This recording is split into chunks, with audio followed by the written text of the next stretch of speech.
여러분 안녕하십니까.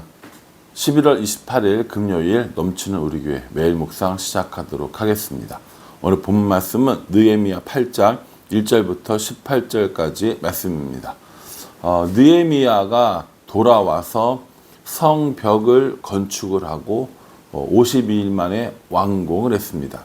여러분, 이 구약 성경에 어떤 일정한 패턴들이 있는데, 우리가 에스라를 묵상할 때도 그 일을 했었는데, 돌아와서 성전을 짓고 그리고 대부흥운동이 일어났을 때 그 대부흥운동의 핵심은 뭐였어요? 말씀을 읽는 거였습니다. 오늘도 똑같아요. 느헤미야 시대에 이 에스라가 말씀을 읽고 그 또 한 번의 이 대부흥의 시기를 우리에게 보여주는 거죠. 에스라에서 얘기했던 그때와 이때가 다른가라고 하는 건 좀 신학적으로나 어떤 배경적으로 더 찾아봐야 될 일인 거고요. 오늘 이 에스라가 이 말씀을 읽으면서 영적인 대부흥 운동이 일어났던 이 사실을 한번 볼 필요가 있습니다. 1절에 보면요. 이스라엘 자손이 자기들의 성읍에 거주하였더니 일곱째 달에 이르러 모든 백성이 일제히 수문 앞 광장에 모여 학사 에스라에게 여호와께서 이스라엘에게 명령하신 모세 율법책을 가져오기를 청하매, 이렇게 얘기합니다. 자기 성읍에 거하던 사람들이 일곱째 날에 모여요.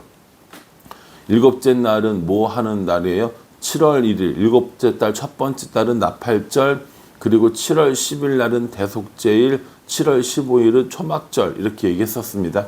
그래서 일곱째 달이라고 하면 이스라엘 사람들에게 좀 종교적으로 중요한 달이구나 라고 생각하시면 됩니다.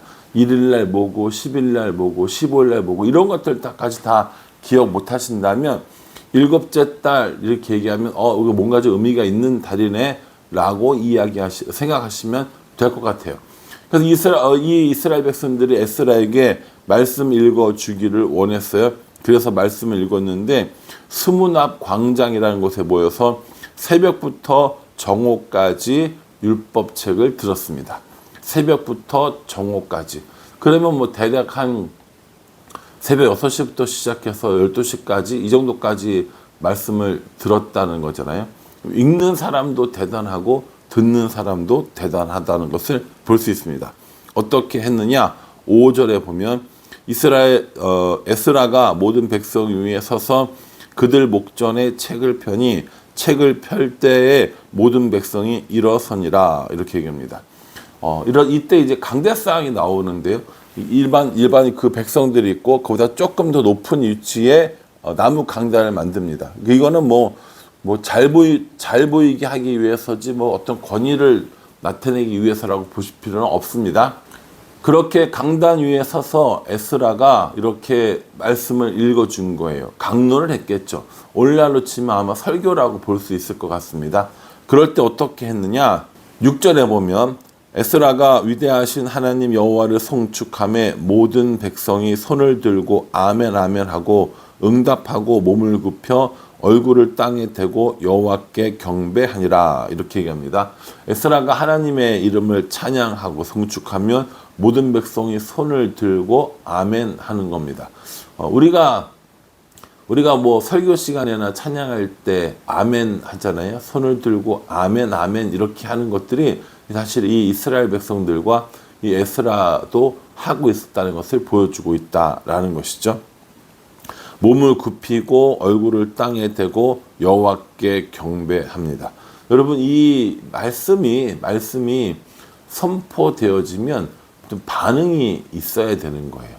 이게 아멘 하세요, 이걸 얘기하는 게 아니에요.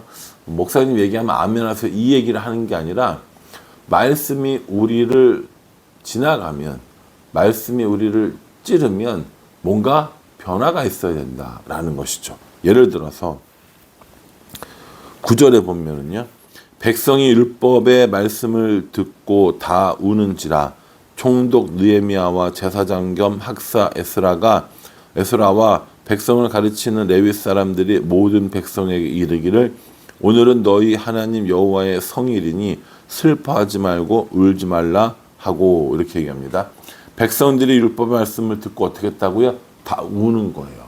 너무 많이 우는 거예요. 여러분, 왜 울겠습니까? 말씀을 통해서 말씀을 읽거나 혹은 설교를 듣거나 할 때 우는 이유가 뭔지 아세요? 우는 이유는 말씀이 지나갔기 때문입니다.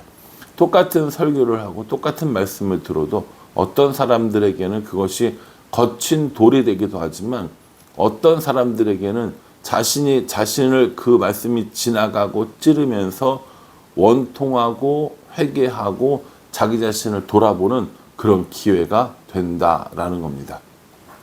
말씀이 이렇게 이 사람들을 울게 하니까, 가슴을 치게 하니까 이 느헤미야와 에스라와 레위 사람들이 울지 말아라 이렇게 얘기를 해요. 왜냐하면 오늘은 여호와의 성일이기 때문에, 구별되어져서 지키는 날이기 때문에 울지 말아라 이렇게 얘기해요. 그러면서 먹을 것을 먹고 단 것을 먹고 준비해온 사람, 준비를 못한 사람에게는 함께 나누고 이런 얘기를 쭉 해줍니다. 이 여호와의 성일은 하나님을 위하여 구별되어 거룩하게 지키는 날이거든요.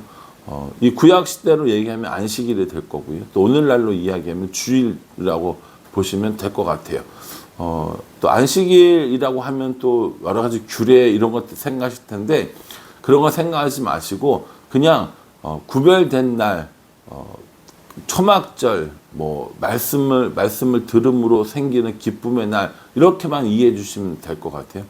여호와의 성일에 슬퍼하지 말고 기뻐하면서 먹을 것을 먹고 단 것을 먹고 나눠 먹고 이렇게 쭉 얘기해요.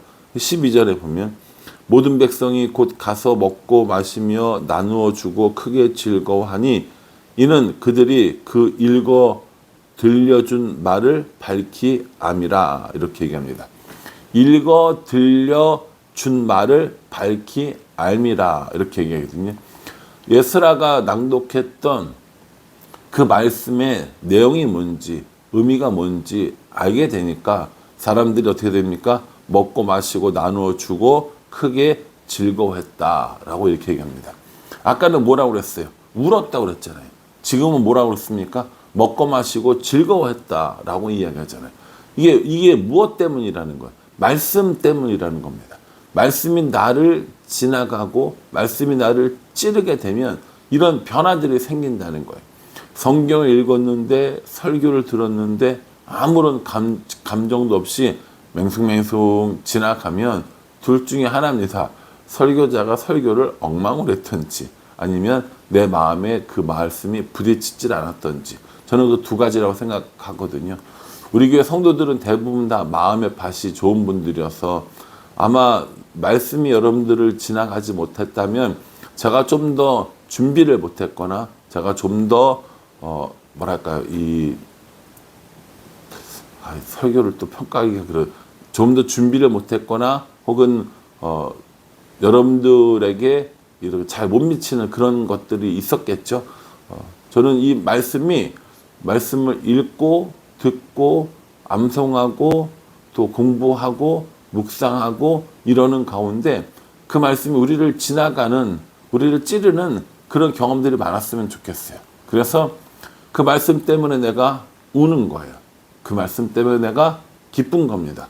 그래서 이 말씀을 통하여서 이런 일들이 점점 더 많아질 때 우리가 그때 하나님의 뜻을 알고 하나님이 어떤 분인지를 알아가는 그런 시간이 되는 겁니다. 그러니 여러분, 오늘 에스라가 사람들에게 말씀을 읽어줄 때 하나님을 경배할 때 이 사람들이 변했던 것처럼 오늘 우리들의 삶 가운데도 말씀이 우리를 이렇게 지나가는 시간들이 있었으면 좋겠어요. 말씀들이 우리를 찌르는 시간이 있었으면 좋겠습니다.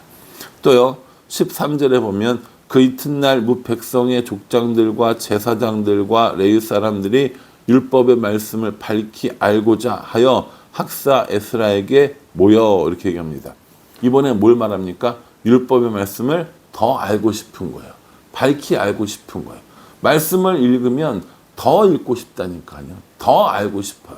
그래서 성경책을 3장만 읽어야지 하고 읽기 시작했는데 결국 뭐합니까? 계속해서 읽어 나가는 이런 일들이 생기게 된다라는 거예요. 더 알고 싶기 때문에.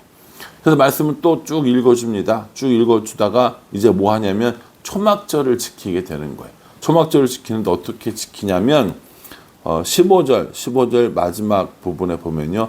기록한 바를 따라 초막을 지으라 이렇게 합니다. 이렇게 산에 가서 이런 나무 갖다가 기록한 바를 따라 초막을 지으라. 뭐 하래요? 초막을 짓는 게 초막절이거든요. 광야에서 생활했던 것을 기억하면서 기념하기 위해서 초막, 우리말로 치면 나무집이나 텐트 이런 거란 말이에요. 그런 걸 지어서 거기서 생활하는 게 초막절을 지키는 방법이란 말이에요. 산에 가서 나무를 지으는데 기록된 바를 따라서 하라 이렇게 얘기합니다. 또요 마지막에 18절에 보면 에스라는 첫날부터 끝날까지 날마다 하나님의 율법책을 낭독하고 무리가 이래 동안 절기를 지키고 8째 날에 규례를 따라 성회를 열었느니라. 아마 매일 묵상을 같이 저랑 오랫동안 하시는 분들은 초막절 얘기를 정말 많이 들으셨을 겁니다. 초막절을 일주일 동안 지켜요. 7월 15일부터. 그리고 뭐합니까? 마지막 8번째 날에는 그들이 함께 모여서 성회로 모였다고 얘기합니다. 이게 뭐예요? 규례를 따라 성회를 열었다라는 겁니다. 그러니까요. 말씀을 듣는 특별한 날이 있어요. 말씀을 듣는 특별한 시간들이 있다라는 겁니다. 초막절이 그랬고 마지막 날 성회가 그랬다라는 거죠. 이래서 우리가 말씀 부흥회 같은 것들을 하고요. 또 성경 공부를 따로 시간을 내서 하고 여러 가지 것들을 준비하고 또 계획하는 겁니다. 말씀이 우리들의 삶에 영향을 미치느냐? 예, 저는 영향을 미친다고 생각합니다. 정기적으로 읽고 듣고 공부하고 암송하고 그리고 묵상하는 일들을 반복하면 결국 그 말씀이 우리를 훑고 지나가고 우리를 찌르고 우리로 하여금 말씀을 사모하게 하는 마음이 더 생기게 하고 울게 하고 웃게 하고 기쁘게 하는 이런 일들이 말씀을 통해서 생긴다라고 저는 생각합니다. 그러니 여러분 매일같이 말씀을 묵상하는 일을 기뻐하셨으면 좋겠습니다. 매일같이 말씀 안에 살아가는 매일같이 말씀으로 인도함 받는 그 삶을 구하는 우리가 되었으면 좋겠습니다. 그렇게 할 때 하나님을 알아가고 하나님의 뜻을 알아가고 하나님의 인도하심과 은혜를 경험할 수 있기 때문입니다. 바라기는 오늘 이스라엘 백성들이 에스라가 읽어준 율법책으로 은혜를 받은 것처럼 우리도 말씀을 읽고 듣고 암송하고 공부하고 묵상함으로 말미암아 하나님의 큰 은혜를 경험하는 우리가 되기를 주님의 이름으로 축복합니다. 기도하겠습니다. 하나님, 오늘 에스라와 이스라엘 백성들이 말씀으로 하나님의 놀라운 은혜를 경험하는 것들을 보았습니다. 말씀이 나를 울게 하고 말씀이 나를 기쁘게 하고 그 말씀을 더 알고 싶어하는 마음이 생기고 하나님 우리도 그렇게 살았으면 좋겠습니다. 말씀이 나를 지나가고 말씀이 나를 찌르고 그러면서 하나님을 알아가고 하나님의 은혜를 알아가는 우리가 될 수 있도록 하나님께서 인도하여 주시옵소서. 예수님의 이름으로 기도합니다. 아멘. 예, 말씀을 중요하게 생각하고 말씀으로 인도함 받는 삶은 정말 중요합니다. 저 여러분 모두가 말씀 안에서 생활하는 살아가는 그런 우리가 되기를 간절한 마음으로 기도하겠습니다. 감사합니다.